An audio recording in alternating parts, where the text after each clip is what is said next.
She stayed silent to save me. The house didn't feel different when the door closed.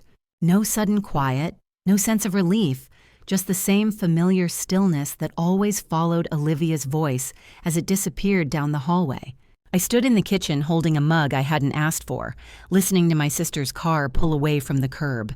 Gravel shifted. An engine faded. Then nothing. Olivia and Peter Monroe were gone. 3 days. That's what she'd said. A short getaway. "We need the break," she'd laughed, already halfway out the door. "Ava's easy. You know her." I did know her. Or at least I thought I did. I turned toward the living room, ready to ask my niece what she wanted for dinner. Pizza maybe, or pancakes at night, because rules felt flexible when you were babysitting. Ava was standing near the couch, hands folded neatly in front of her. She wasn't reaching for her tablet. She wasn't typing out a message on the screen she usually carried everywhere. She was just looking at me, watching. Her eyes were steady in a way that made my chest tighten. "Aunt Rachel," she said. The mug slipped from my fingers and hit the counter with a dull clink. I stared at her. My niece hadn't spoken in years. At least, that's what everyone believed. "What did you just say?" I asked, my voice barely louder than a breath. Ava took a step closer. "Please don't drink what Mom left for you," she said carefully. "She doesn't want you thinking clearly." The room seemed to tilt. I set the mug down slowly, afraid my hands would shake if I moved too fast. "You can talk?" I whispered. Ava nodded, once, then again. "I always could," she said. "I just wasn't allowed to." My heart began to race. I knelt in front of her, bringing my eyes level with hers. "Who told you that?" I asked. Her gaze flicked toward the hallway, toward the bedroom doors, as if she expected someone to step out at any moment. "Mom," she said. "She said if I talked, bad things would happen to you." The words settled between us, heavy and impossible. I tried to breathe. "How long?" I asked. "Since I was little," Ava replied. "Since I promised." Promised. I looked around the room, the framed family photos, the tidy shelves, the carefully arranged calm of my sister's home. Nothing looked dangerous. Nothing ever had. But Ava's voice was real, steady, certain. And suddenly, everything I thought I knew about my sister felt fragile. "What made you talk today?" I asked softly. Ava hesitated. "Because this time," she said you wouldn't notice if something was wrong." My pulse thundered in my ears. "What did she say exactly?" I pressed. "She said you always trust her," Ava replied. "That you don't ask questions. That even if you felt strange, you'd think it was your fault." I sank back onto my heels. Olivia had always been like that. Confident, convincing, gently dismissive of concerns she didn't want addressed. "She told Dad once that you overthink everything," Ava added. "She said people like you don't cause trouble." "People like you." I reached out and took Ava's hands. They were warm, solid, real. "You did the right thing," I said. "You're not in trouble. You hear me?" She nodded, but her shoulders were tense, like she didn't fully believe it yet. "I didn't want you to get hurt," she said, so I stayed quiet. For years. The weight of that landed harder than anything else she'd said. I pulled her into my arms, holding her. "You don't have to do that anymore," I said. "Not here." She leaned into me, small and rigid at first, then slowly relaxing. Outside, the neighborhood was calm, ordinary, safe-looking. Inside, the story I'd been told about my family was cracking open. I stood up, keeping Ava close, and glanced at the counter. At the drink Olivia had prepared, just in case I needed it. I didn't touch it. Instead, I made a quiet decision. Whatever my sister had planned, she believed it depended on silence. On my silence. On Ava's silence. And that was where she was wrong. Because the moment Ava spoke, the plan had already failed. How the silence took root. To understand why Ava learned how to disappear, you have to understand my sister Olivia. Olivia had always been certain. Certain about what was right. Certain about how things should look. Certain about how people should behave, especially family. Growing up, she was the one teachers praised, the one neighbors trusted, the one who always seemed to know what to say at the right time. I was quieter, observant. I followed rules because they felt safe. Olivia followed rules because they worked for her. So when she told people her daughter struggled to speak, no one questioned it. Not the pediatrician, not the teachers, not the friends who dropped off casseroles and offered sympathetic smiles.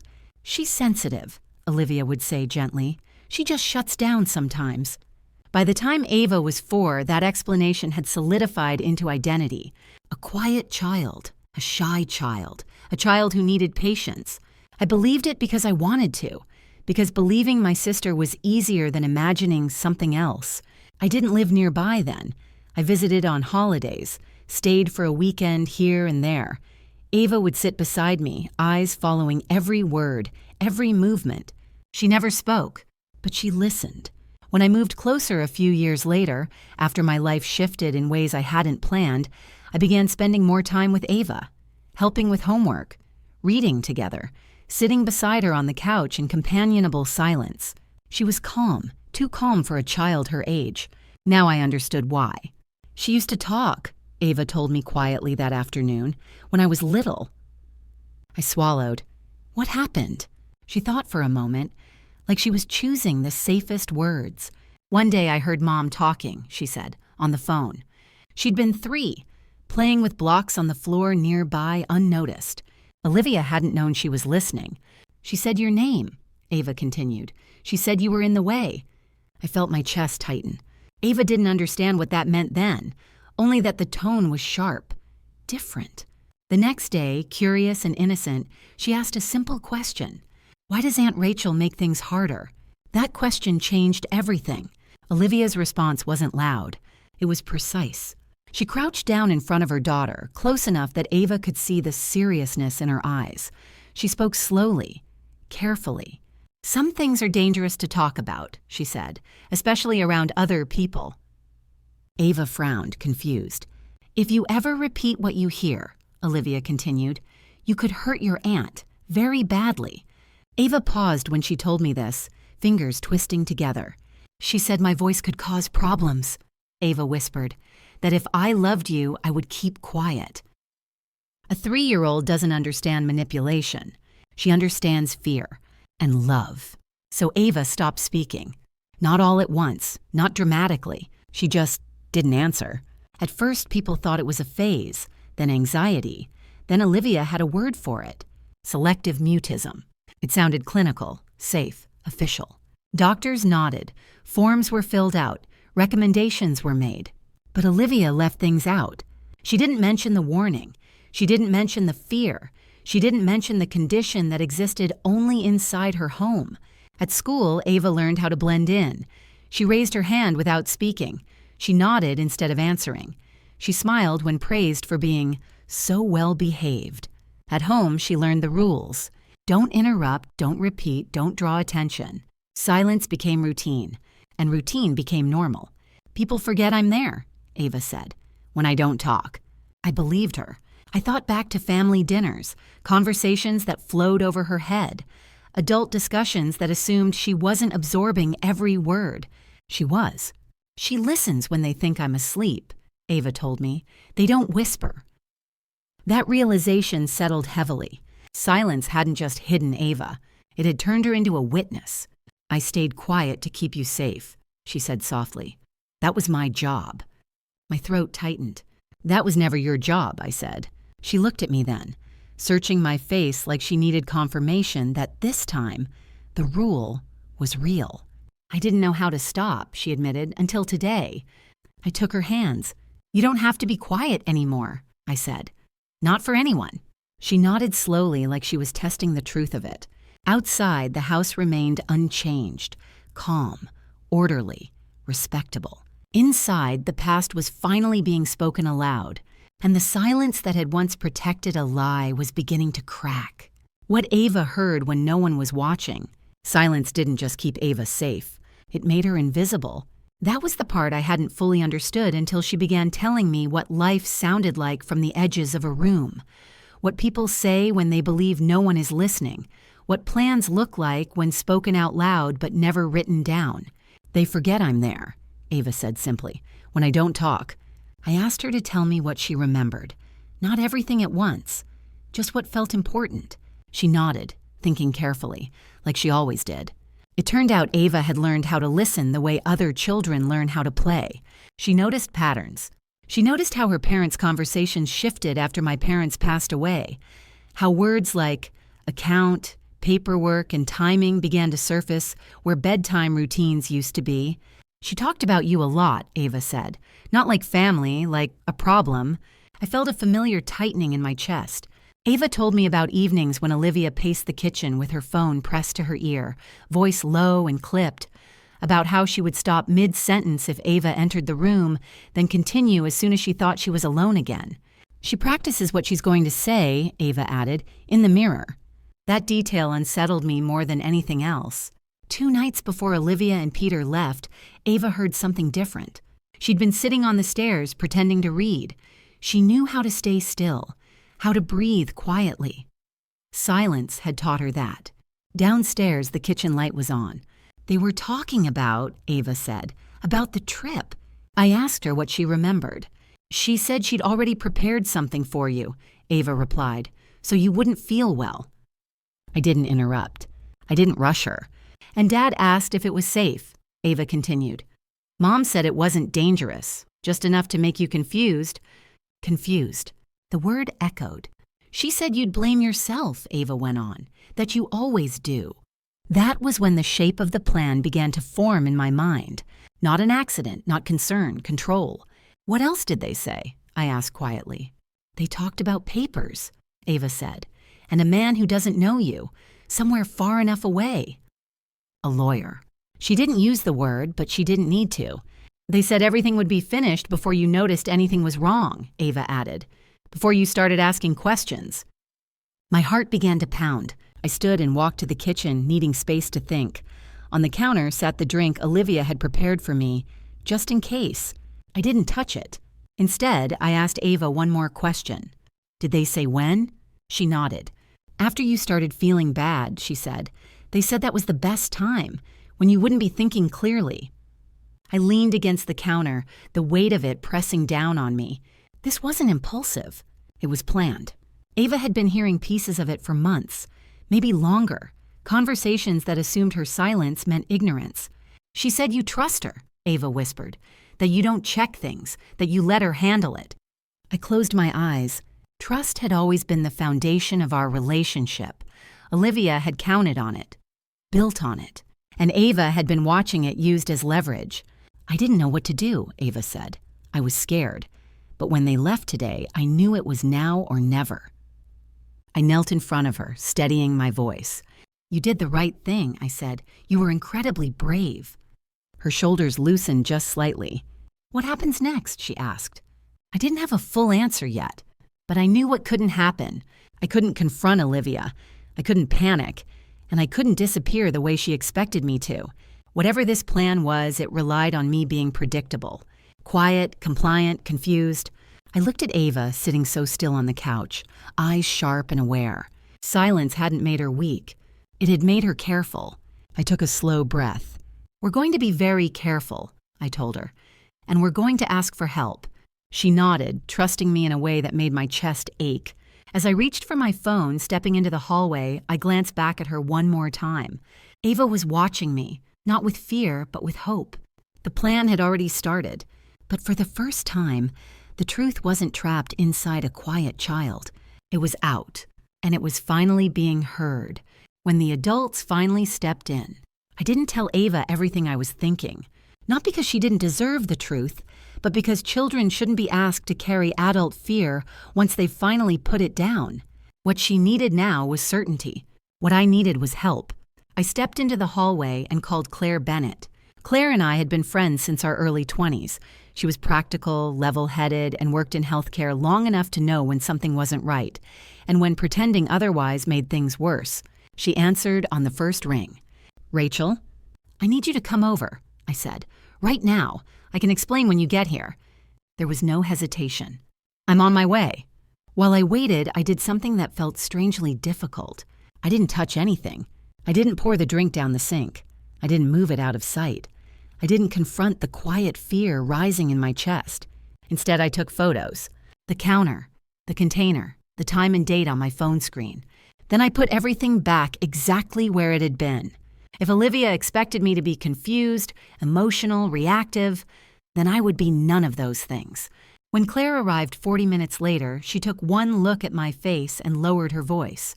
Start from the beginning, she said. We sat at the kitchen table. Ava stayed in the living room with a book, the door open just enough that she could see me. I told Claire everything. About Ava speaking, about the warnings, about the plan that was beginning to take shape. Claire didn't interrupt. When I finished, she glanced toward the counter and then back at me. First, she said calmly, you don't consume anything you didn't prepare yourself. Second, we document. Third, we bring in legal guidance. No panic, no disbelief. Exactly what I needed. She put on gloves, muscle memory from years of work, and carefully sealed a small sample from the container into a clean bag. Just to be safe, she said, we don't assume, we verify. That word steadied me. Then Ava surprised us both. There's a drawer, she said from the doorway. Her voice was soft but steady. In the office. I turned. What kind of drawer, sweetheart? The one Mom locks, she said. She opens it when she thinks I'm asleep. Claire raised an eyebrow but said nothing. Do you know how it opens? She asked gently. Ava nodded. It's numbers. She led us down the hall to Olivia's home office. The room was neat, carefully arranged, like a space designed to look harmless. On the desk was a drawer with a digital lock. Ava entered the code without hesitation. The drawer opened with a quiet click. Inside were papers that made my stomach drop. Bank forms, printouts, notes written in my sister's handwriting. Nothing explosive on its own, but together they told a story. Authorization forms with my name, signatures that looked like mine but weren't, amounts circled, dates underlined, patterns. Claire photographed everything. This wasn't impulsive, she said quietly. This was planned. At the bottom of the drawer was a thin folder labeled medical. Inside were notes, observations about me, about stress, about supposed instability, all written carefully, like someone preparing for questions that hadn't been asked yet. She was building a narrative, Claire said, in case you ever pushed back. I sat down on the floor, the weight of it pressing into my chest. This wasn't just about money. It was about control. Claire stepped into the hallway and made a call. When she returned, her expression was firm. I know someone, she said. A lawyer, someone who handles situations like this quietly, carefully. Carefully mattered. Olivia couldn't know we were aware, not yet. She thinks she has time, Claire continued, so we let her think that. I glanced toward the living room. Ava was sitting on the couch, book in her lap, eyes following every movement. What about her? I asked. Claire's voice softened. She's why we do this the right way. That night, after Ava fell asleep in the guest room, I sent a simple text. Nothing alarming. Feeling a little off tonight. Probably just tired. I watched the screen after it sent. The plan was moving forward. Just not the way Olivia believed. Because the silence she had depended on, mine, Ava's, was gone. And for the first time, the adults were paying attention. Playing weak to stay safe. The plan didn't require me to lie loudly. It required me to fade. Claire's lawyer was very clear. The safest move was to look exactly the way Olivia expected me to look. Uncertain, tired, and quietly overwhelmed. So that's what I became. I stayed on the couch most of the day. I answered messages slowly. I let my voice sound flat when I spoke on the phone. I avoided anything that looked like urgency.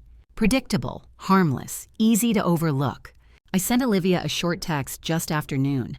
Didn't sleep well. Feeling off today. Probably stress. The reply came back faster than I expected. You always do too much. Rest. That's why I left something for you. I stared at the screen. No questions, no concern.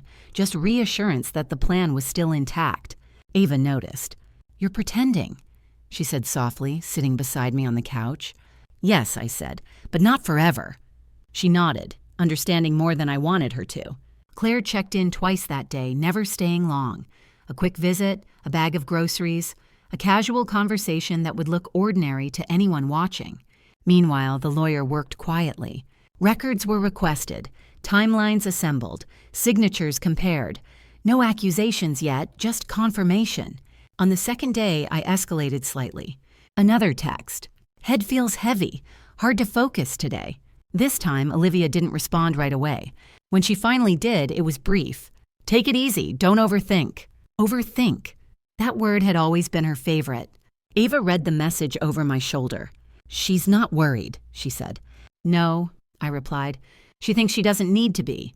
That night, Ava had trouble sleeping. Not fear, anticipation. After years of silence, speaking freely felt strange, like using a muscle she'd forgotten she had. I sat on the edge of the bed and held her hand until her breathing slowed. "You're safe," I told her. "Nothing bad is going to happen because you talked." She nodded, but her grip tightened for a moment before relaxing. On day 3, the lawyer suggested creating a record, something simple that showed I was unwell without raising alarms. So I left Olivia a voicemail. My voice sounded tired, slower than usual. "Hey, I'm not feeling great, probably nothing serious, just wanted to let you know." I hung up before she could answer. An hour later, a text appeared. "Okay, rest. Let me know if you need anything." Still no call, still no request to speak to Ava. That absence said more than any message could. Behind the scenes, things were moving.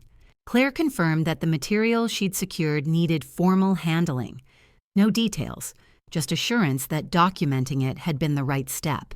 The lawyer coordinated next steps with professionals who knew how to handle situations involving children, carefully, respectfully, without rushing. Ava gave a short preliminary account to a specialist. No pressure, no cross-examination, just space to speak. When it was over, she looked lighter. "I didn't do anything wrong," she said, half question, half statement. "No," I told her. "You did exactly right." That evening, I sent the message Olivia needed to see. "Still feeling strange. Going to lie down early. You don't need to come back." The reply came almost immediately. "Good. Focus on resting." "Good." I placed the phone face down on the table. The plan she believed was unfolding depended on me disappearing quietly, on Ava staying quiet, on time passing without resistance. She had no idea that every hour she felt more confident. The ground beneath her was shifting. Ava curled up beside me on the couch, her head resting against my arm. "Is it almost over?" she asked. "Soon," I said. "We're close." Outside, the neighborhood was calm.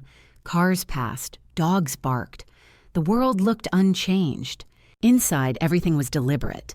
Every quiet moment, every unanswered call, every carefully chosen word. Weakness wasn't surrender. It was strategy. And for the first time, the silence wasn't something done to us. It was something we were using together. When the truth was written down, the moment everything changed didn't feel dramatic. It felt careful. 2 people arrived that afternoon, introduced calmly with practiced warmth. One was a legal professional, the other specialized in working with children. They spoke softly and explained who they were before asking anything at all. They spoke to Ava first, not to me. That detail mattered more than I expected. They told her she didn't have to answer every question, that she could take breaks, that nothing she said would get her into trouble, that adults were responsible for what happened next.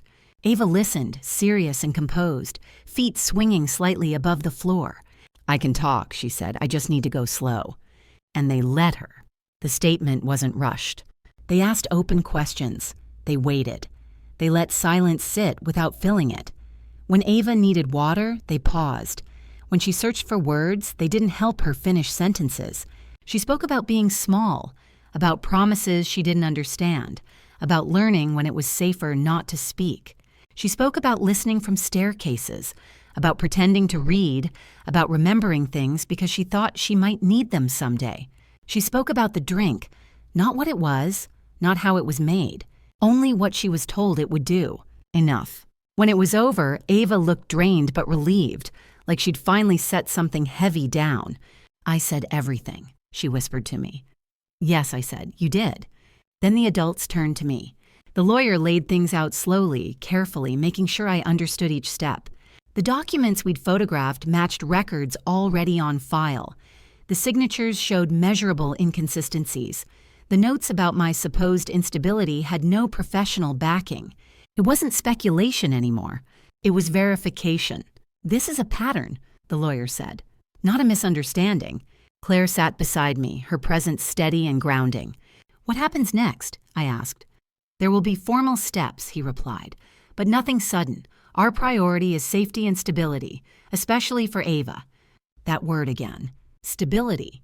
Before they left, the specialist spoke to Ava one more time. "You were very brave today," she said. Ava thought for a moment. "I was scared." "That's okay," the specialist replied gently. "You can be scared and brave at the same time." That night, the house felt different. Not lighter exactly, clearer. The container on the counter was gone now, secured properly, documented, no longer part of the everyday space. The kitchen looked ordinary again. My phone buzzed late in the evening. A message from Olivia. "Hope you're feeling better." That was all. No call, no concern about Ava, no questions. I stared at the screen longer than I needed to. The absence of worry was confirmation enough. The next morning, the lawyer called again. "We've reviewed everything," he said. "What Ava described aligns with what we're seeing in the records." I closed my eyes. "And Ava?" I asked. "She's protected," he said without hesitation. "Every step from here forward will center on her well-being." That mattered more than anything else. Later, Ava sat beside me on the couch, flipping through a book. She paused suddenly. "Did I do it right?" she asked. "There wasn't a right way," I said. "There was just the truth." She nodded, absorbing that. "I don't feel invisible anymore," she said quietly. I wrapped an arm around her shoulders. "That's because you're not." Outside, the neighborhood went on as usual. People walked their dogs. Cars passed. Life continued without noticing what had shifted inside this house. But everything had shifted. The silence that once protected a lie had been replaced with records, statements, and accountability. Nothing could be taken back now. The truth had weight. And once it's written down, it doesn't disappear. It waits. The next phase wouldn't require pretending anymore. It would require facing consequences.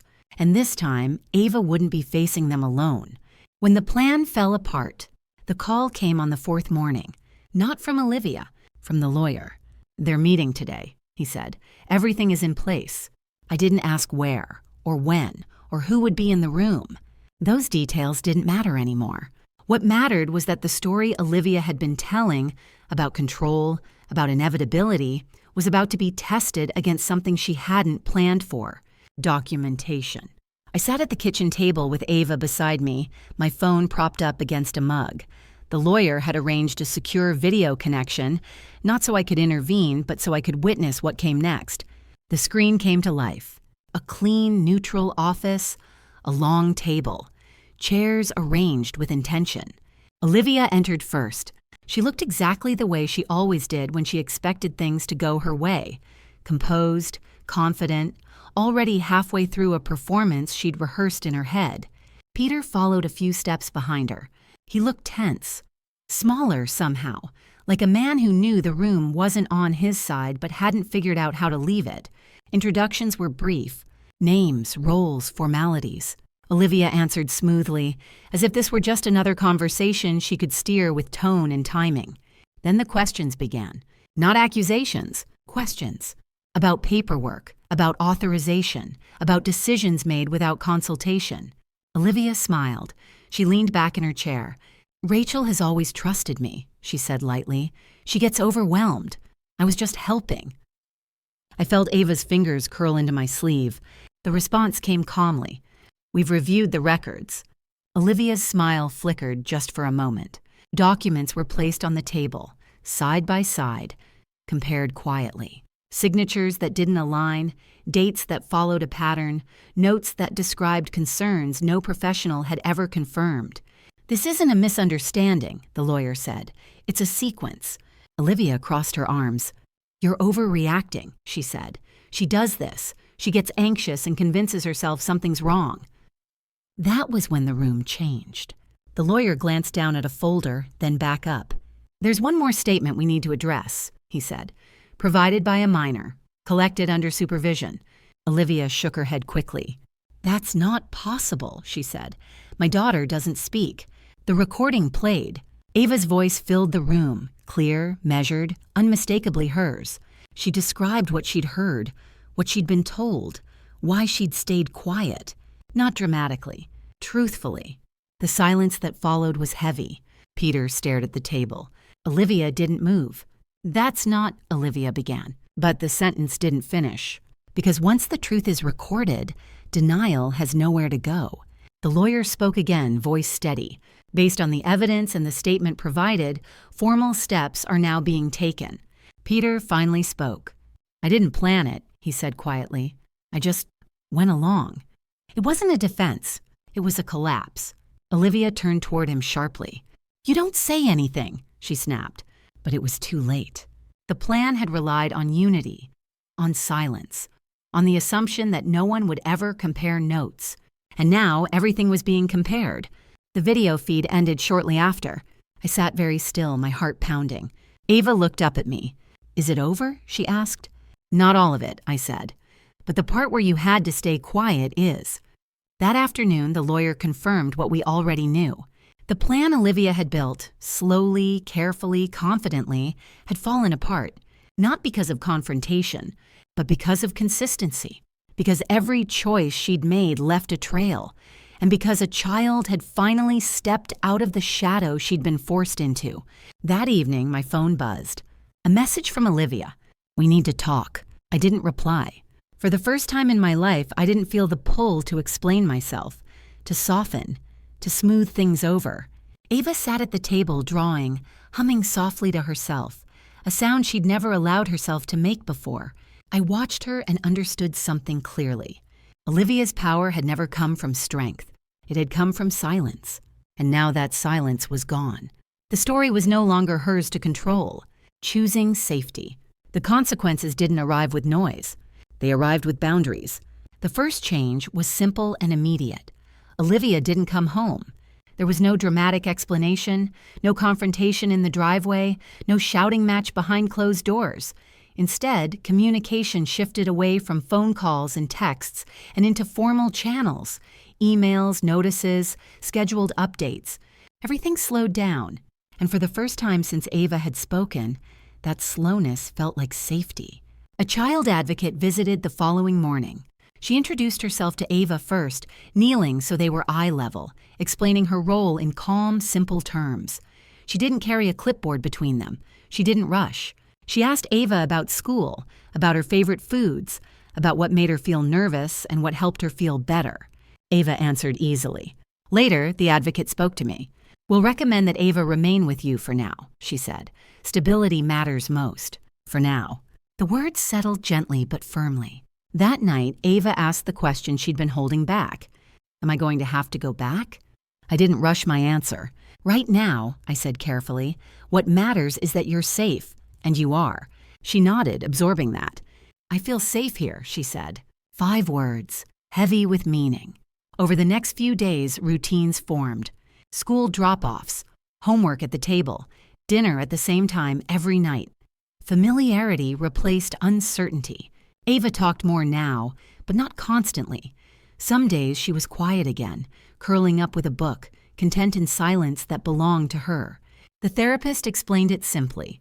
Silence used to mean danger, she said. Now it means rest. That difference mattered. Legal updates came steadily but quietly.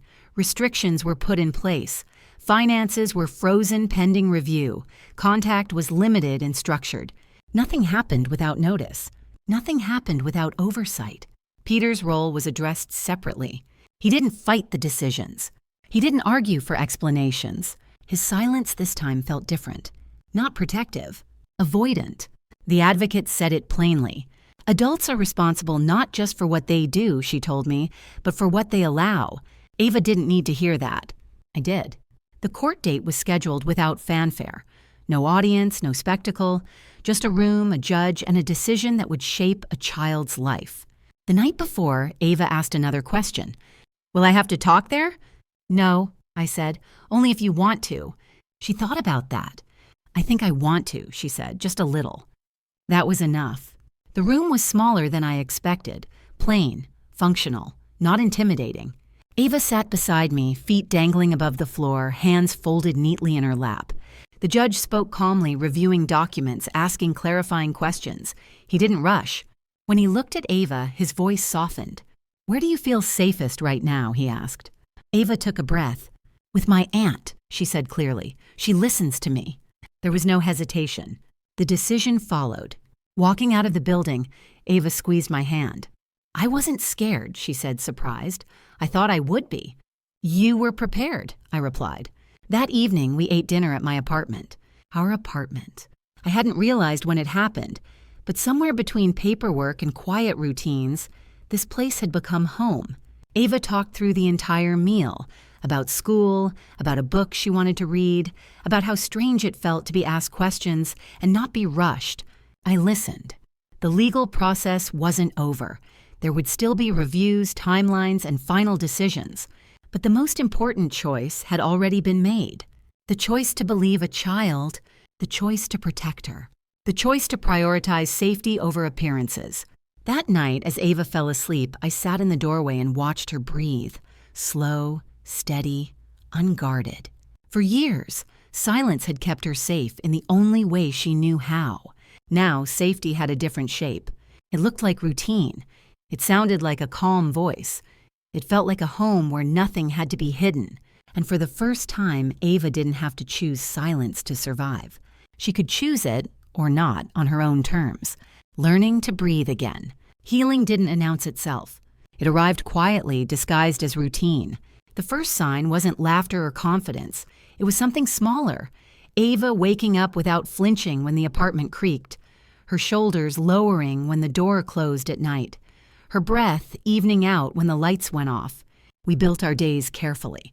Breakfast at the same time, shoes by the door, a short walk after school. Predictability became a kind of medicine. Ava returned to school with a new teacher and a simple explanation. No labels, no whispered stories, just a child starting fresh. On her first morning, she hesitated at the doorway, backpack heavy on her shoulders. "What if I don't know when to talk?" she asked. "You'll know," I said, "and if you don't, that's okay too." She nodded and stepped outside. When she came home that afternoon, she talked nonstop for 20 minutes about the classroom windows, about a girl who shared her markers, about how loud the cafeteria felt. I listened. That became our rule. At home, Ava set the pace. Some evenings she talked through dinner, words tumbling out as if they'd been waiting their turn for years. Other nights she went quiet, curling up with a book, content to be near without being observed. The therapist explained it gently. "Silence used to mean danger," she said. "Now it means rest." That difference mattered. There were moments when the past surfaced unexpectedly. Raised voices, even joyful ones, made Ava pause. Sudden movements made her freeze. But she recovered faster now. She asked for space. She named what she felt. "I need a minute," she'd say. And that was enough. We learned new rituals. Stories before bed, always the same order. A lamp left on low. A question I asked every night. "Anything you want to tell me?" Sometimes she said yes. Sometimes she said no. Both answers were safe. The legal process continued quietly in the background. Emails came, meetings were scheduled, decisions moved forward without spectacle. I kept those details out of our evenings. Ava didn't need timelines. She needed presence. One afternoon as we walked home from the park, she said something that stopped me. "I like my voice," she said, surprised. "It sounds like me." I smiled. "That's because it is." On weekends, we explored the neighborhood. Ava introduced herself to strangers with a cautious confidence she'd never had before. "I'm Ava," she'd say. "Nice to meet you." Each introduction felt like a small reclaiming. Not from anyone else, from fear. The therapist said something that stayed with me. "Children don't need perfect adults," she said. "They need adults who stay." So I stayed. I stayed when Ava asked the same questions again and again. I stayed when she tested boundaries she'd never been allowed to test. I stayed when she went quiet for a day and loud the next. Slowly, something shifted. Her laughter came easier. Her sleep grew deeper. Her body relaxed into spaces instead of bracing against them. One evening, while setting the table, Ava looked up at me. "I don't feel invisible anymore," she said. I set down the plates. "You never were," I said. She shook her head gently. "I know, but now I know it too." That was the difference. The past didn't disappear. It softened. It lost its sharp edges. Ava still remembered the years she didn't speak, but they no longer defined her. They were part of her story, not the whole thing. On a quiet Saturday morning, we made pancakes together. She insisted on cracking the eggs herself. Shells fell into the bowl. Flour dusted the counter. We laughed. Later, she sat at the table, swinging her legs. "Aunt Rachel?" she asked. "Yes." "Thank you for listening. Even when I didn't talk." I reached across the table and took her hand. "Always," I said. Outside, the world moved the way it always had. Cars passed, neighbors waved. Nothing looked different, but everything felt different, because healing isn't loud. It doesn't announce itself. It shows up in ordinary moments, in shared meals, in safe silences, in a child who finally knows her voice will be heard, and in a home where quiet is no longer a threat, but a choice. The quiet that belongs to us. People often ask when I knew we were going to be okay. They expect a single moment, a clear victory, something dramatic that signals the end. But healing doesn't work that way. I knew things were going to be okay on an ordinary evening, weeks later, when Ava was sitting on the floor telling me a story that didn't really go anywhere.